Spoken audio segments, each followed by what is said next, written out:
Where's the Jack? As pretty as her? Was this guy not the biggest chauvinist in the world? She was waiting for him to call her little lady. She chuffed out a breath. In the bed. I'll open it for you.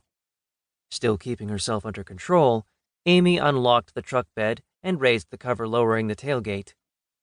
I can take it from here, he told her, and handed her his Stetson. Black, like his truck, and his clothes. Amy was sure her back teeth would be ground to dust by the time she got her tire changed, but she couldn't afford to annoy him.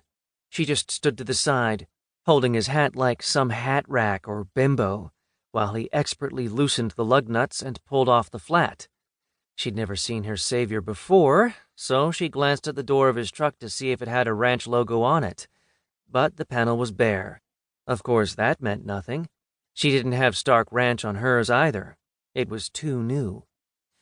At last the tire was changed, and the man tossed the flat into the truck bed.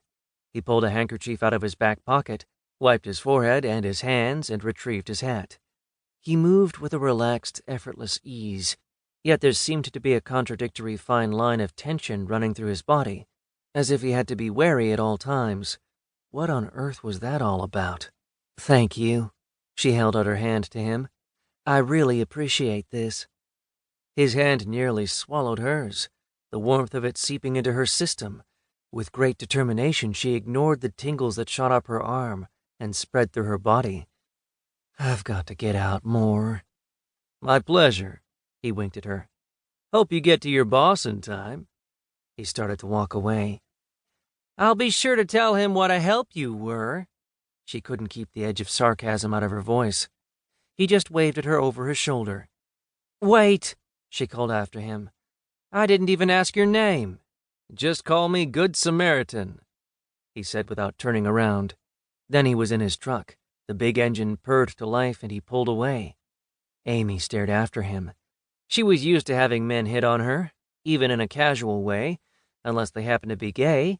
Not that every man did, but enough so it was a common occurrence. But this guy didn't even seem to take notice of her femininity. His attitude seemed more patronizing than anything else. She was surprised he hadn't called her little lady. She climbed back into her pickup, gunned the motor, and laid rubber peeling out into the road, then decided she'd better settle down if she didn't want to get a ticket.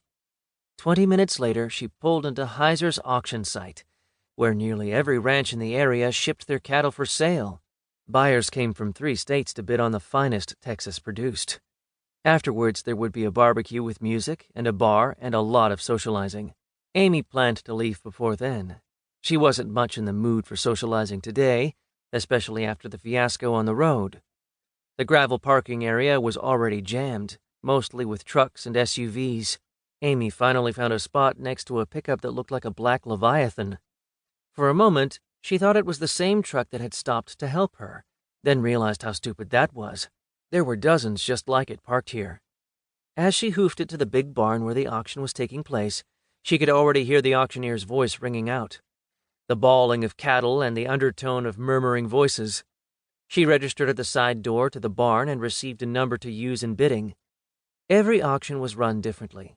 Heiser's auction pre-approved bidders, assigning them numbers and gave them cards when they checked in. Amy managed to find herself a seat at the end of a row, pulled her notes from her pocket, and settled herself in. The bidding had just closed on a small lot of heifers, so she touched the man next to her to get his attention. Excuse me, but I just got here. Has the Charolais bull come up for auction yet? He raised an eyebrow. Aren't you Amy Stark? Yes. Yes, I am. I'm sorry, but... He smiled. Thought I recognized you. Abel Morgan. He held out his hand.